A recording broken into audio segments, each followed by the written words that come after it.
And as always, we're going to be looking for accurate context, good risk management, and always exercising good patience. Everybody who's traded has gone through periods of time where their strategy hasn't worked. Where if not a hard stop, you should reevaluate the trades you're in based on time.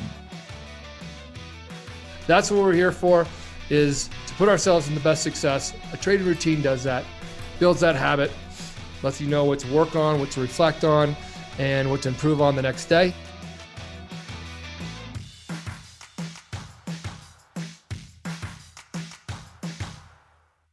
Good afternoon, my futures family. It is time for the market reflection, Tuesday, June the 13th. As always, thanks for trusting me with your time. My name is John Hoagland. So, we got the CPI out of the way. Apparently, a little bit of an indication that there may be a possible slowing of inflation. So the FOMC gets to mull that information tomorrow before the release at 1:30. Doesn't look too much like the treasuries think we're going to be seeing much of a slowing of the increase in interest rates, but we're going to have to wait until tomorrow to see that. Equities did a lot of idling today, although they did hold higher as far as value is concerned. The E-mini S&Ps closed unofficially up 29 points, 0.68%.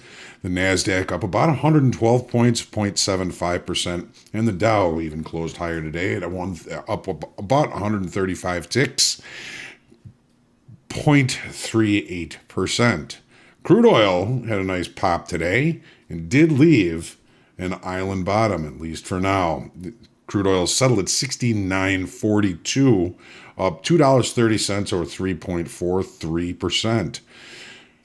So again, the big news for tomorrow will be, well, not just that. We've got the PPI at 7:30 Central, 9:30 the EIA Petroleum Status Report, 1 p.m. the FOMC statement, and 1:30 Chairman Powell will be having his press conference.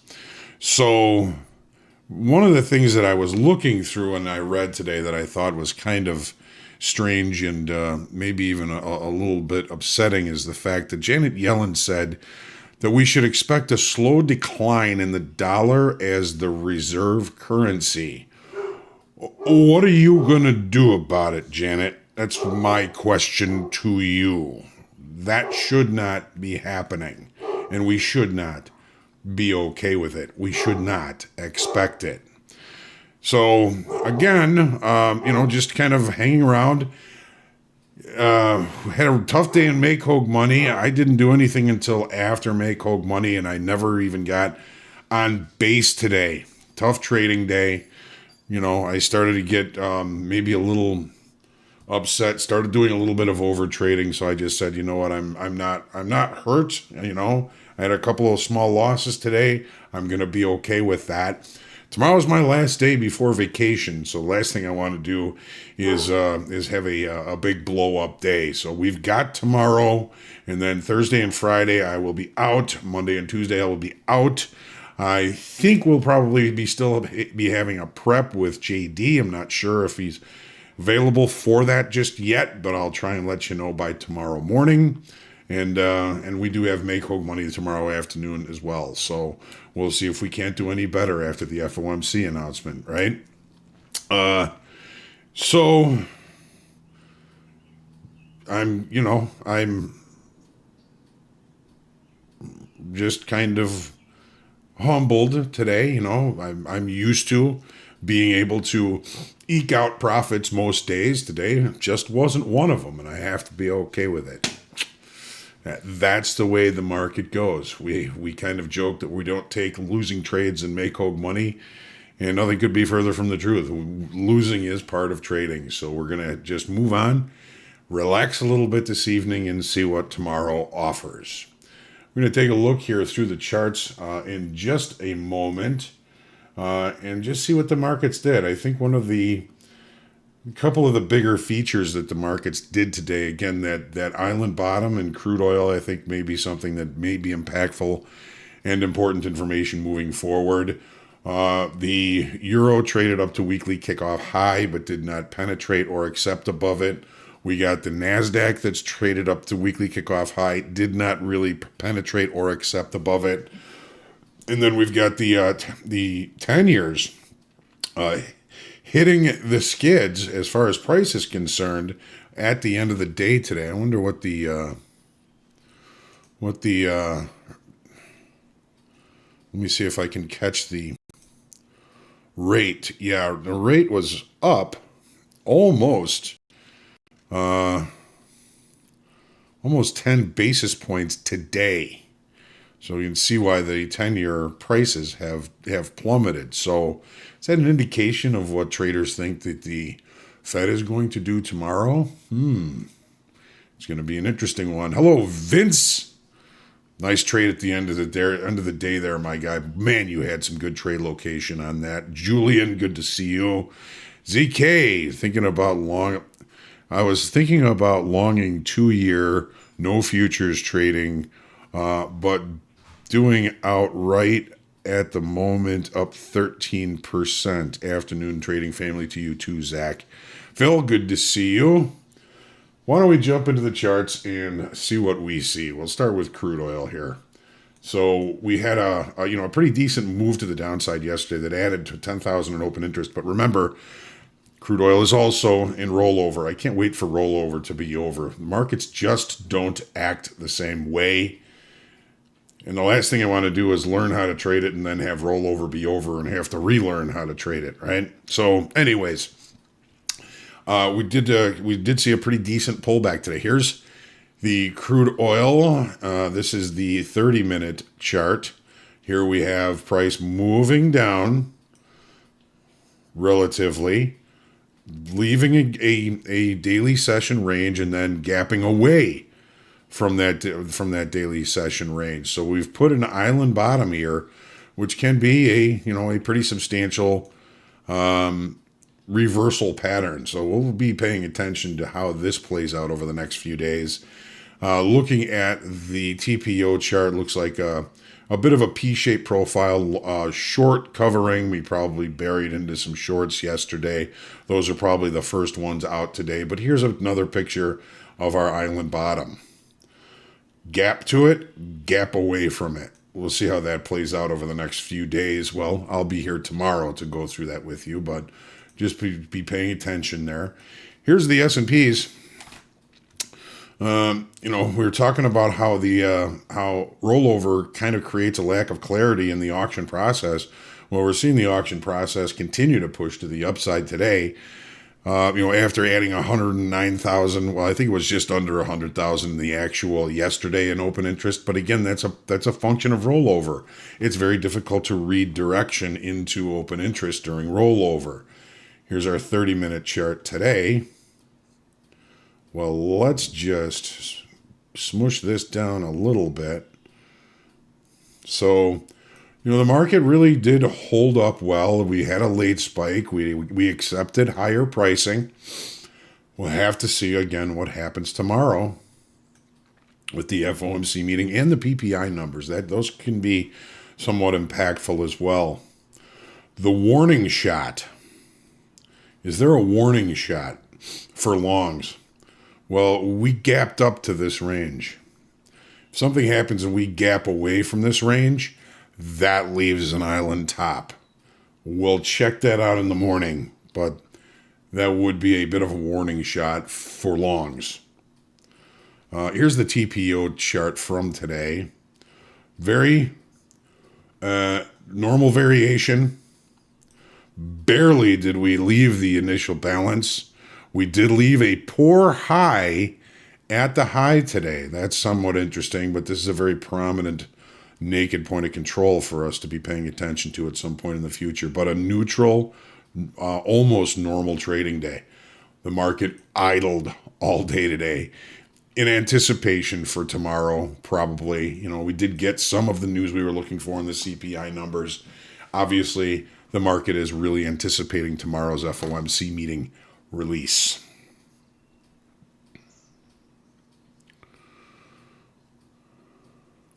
See, Brett, that is That is smart, Brett. That's something that you probably have anticipated or hypothesized. The fact that it's in rollover, taking smaller profits is probably a good idea. So nice job today. You were done by 9:30, Brett. Great. That's fantastic. I'm happy for you. I, however, did not do that well. But that's the breaks. That's trading, right? Hello, Anissa. Good evening. How are you? Swapnol, what do you think about gold post news impacts? I don't know. I can't anticipate, right? I can't anticipate.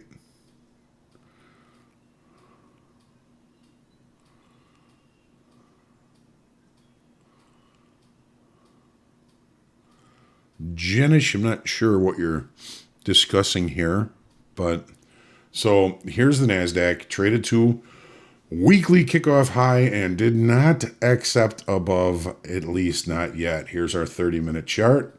Looked above it before the open.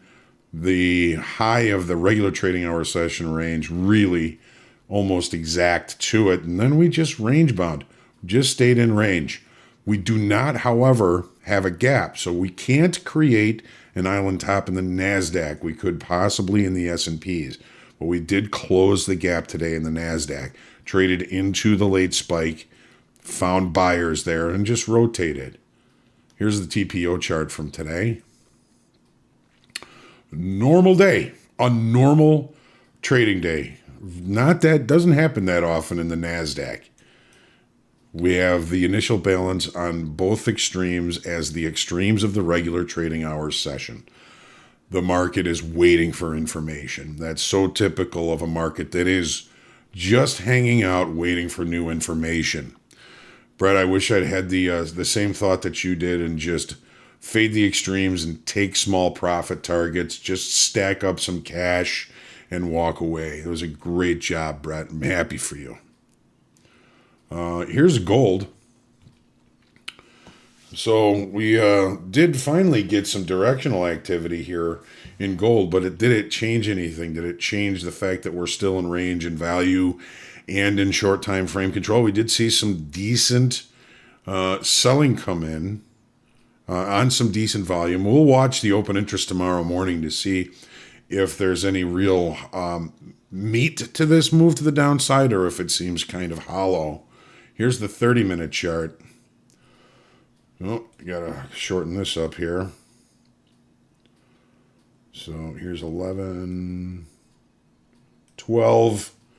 Value remained higher, but we did bring some price down lower to last week's low, finding a possible support level there.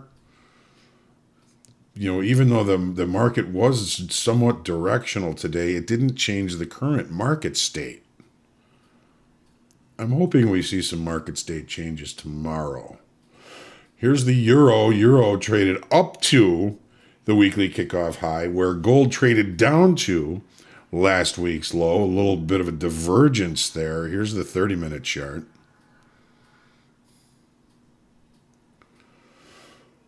And here we are. The market opens, pushes up towards the resistance area, never gets back there again, just kind of drifts a little bit lower throughout the session, I would say. Here it is. Boom. Normal variation trading day. Another normal day. Initial balance. Both extremes of the regular trading hour session. A market waiting for new information. What about the 10-year? So finally, we get a little bit of a breakout of the current area of balance in the 10-year here. Take a look at the 30. So the market did close below last week's low. So that's a kind of a first shot of perhaps changing market state. The number came out. Sellers came in and just took control all day. I think the rates, kind of jumping almost 10 basis points today. Maybe that's a little bit of a sign as to what is going to happen tomorrow. Here's the TPO chart. It's going to be a long one with a late spike. Got a late spike to the downside. In the 10-year, we'll be checking that out tomorrow. And here's the natural gas, remaining relatively range-bound throughout the session today. Here's the 30-minute chart. Overnight inventory never really capitulated. I think we did enough kind of ranging here to kind of reconcile the overnight longs. Didn't get a gap close. That's something that I'm finding interesting. And there it is. Normal variation trading day, neutral stance. Well, see what it looks like tomorrow. So, well, that's the charts at the end of the day today. I'm going to relax and be ready for tomorrow. And again, I'm going to be gone on Thursday and Friday, Monday and Tuesday. So we're going to have somebody else, probably JD. I think he's probably going to be doing the market prep.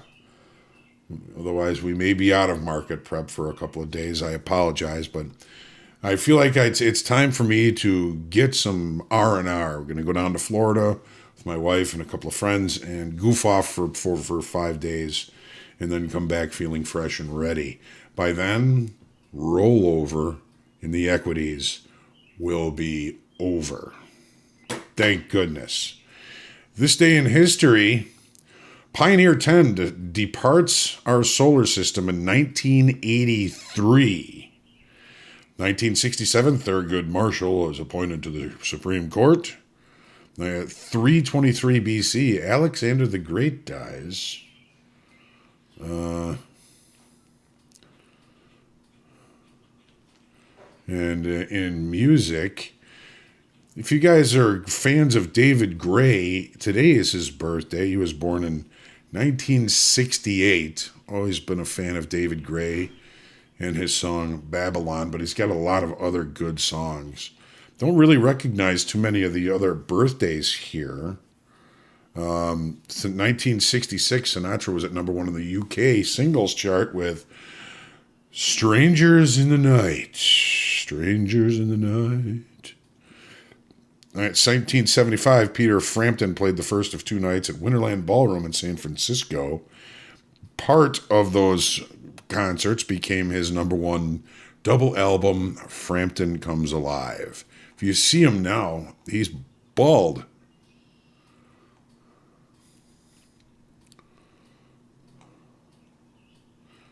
In 1995, Alanis Morissette released her studio album, Jagged Little Pill. Huge album. Huge. Huge. And that is going to be about enough of me.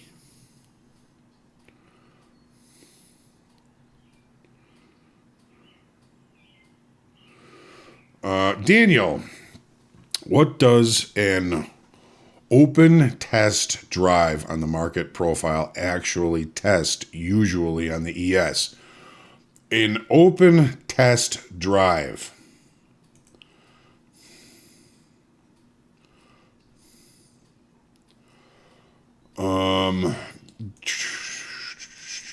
Let me see if I can find an example here. Give me a second.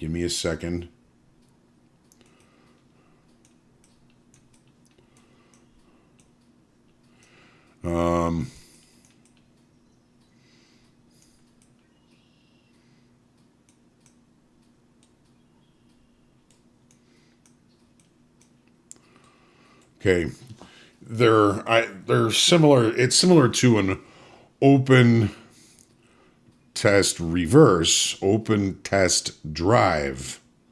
I would say, here, let's take a look at this. I don't get too hung up in the names of them, but so here is the opening range, right? A period. The opening price is right here. The market opens and tests higher and then drives in the opposite direction. So you get B period high here, B period low takes out the low of A period, and the market continues to try to push lower. It's not necessarily driving to anything. It's usually a failed auction in one direction that creates a new auction in the other direction. Pretty much almost similar to an open test reverse. All right, I hope that helps. But when you do have questions, we do have group coaching on Mondays and Wednesdays. We have coaches' office hours on Thursdays, and there's lots of good opportunities to ask those questions and to learn and help us prepare to find a good example of what I would call an open test drive. Okay, so appreciate the question. Daniel, good to see you. Yeah, late for the stream. We were doing more of these reflections 4 days a week, but with Make Hogue Money, we just kind of do the Make Hogue Money till the end of the day, and that's about it. But we are working on expanding our offerings on YouTube, calling it Top Step TV. It's coming up very soon, and hopefully you're gonna like it, because we are looking forward to your success, and I love all of you. So get a good night's sleep. Be ready for tomorrow. I will see you tomorrow morning at 7:45 for the market prep. Be kind to yourself, be kind to others, and say a prayer for peace. We know we need it. Have a great night.